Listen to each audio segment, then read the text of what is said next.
Okay, आपण एकदा Nifty आणि सेन्सेक्सच्या आकड्यांवर पण जरा नजर टाकत राहूया, कारण ते आपल्या टीव्ही स्क्रीनवर दिसत राहत आहेत.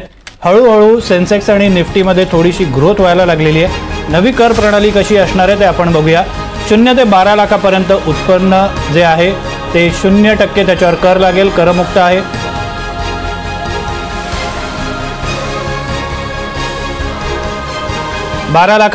बारा लाख ते 16 लाखापर्यंत उत्पन्न असेल त्याच्यावर 15% कर लागेल. 16 ते 20 लाखावर 20% कर लागेल. 20 लाख ते 24 लाखावर 25% कर लागेल. 24 लाखाच्या पुढे 30% कर लागेल. शंतनू बागवे यांच्याकडे जाऊया. नवीन कर प्रणाली आपण स्लॅब बघतोय, काय नेमके बदल आहेत गेले टॅक्स स्लॅब आणि आत्ताचे हे टॅक्स स्लॅब याच्यामध्ये?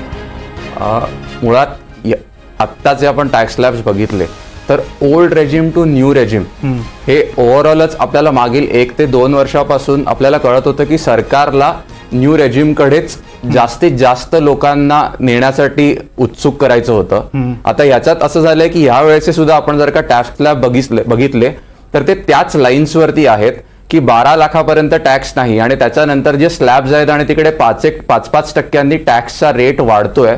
तर इकडे सरकारला ओव्हरऑल हेच करायचं आहे की प्रत्येक जो तरुण वर्ग आहे, जो मिडल क्लास वर्ग आहे, त्यांच्या हातात जास्तीत जास्त पैसे कसे खेळते राहतील आणि ते मार्केटमध्ये इन्व्हेस्ट कसे होतील याच्याकडे लक्ष आहे. जे की ओल्ड रेजिम मध्ये आतापर्यंत असं होतं की काही ठराविक इन्व्हेस्टमेंट ऑप्शन्स होते ज्याच्यातच ट्रेडिशनल ऑप्शन्स मध्ये तुम्हाला इन्व्हेस्ट करणं गरजेचं होतं. पण न्यू टॅक्स रेजिम मध्ये जर का आपण बघू तर सरकारला ओव्हरऑल प्रत्येक नागरिकाला कडून हेच करून घ्यायचं होतं की जे नवीन मार्केट असेल, कॅपिटल मार्केट्स असतील, तुम्हाला ज्या कुठल्या इन्व्हेस्टमेंट ऑप्शन्समध्ये इन्व्हेस्ट करायचं आहे त्यात तुम्ही करू शकाल. तर हा जो स्विच होता, जो मागच्या बजेटपर्यंत असं वाटत होतं की माणसं ओल्ड रेजिम की न्यू रेजिम याबद्दल विचार करत होते, आता 99% जनता बहुतांश ही न्यू टॅक्स रेजिम कडे जाईल याची पुरेपूर काळजी सरकारने घेतलेली आहे.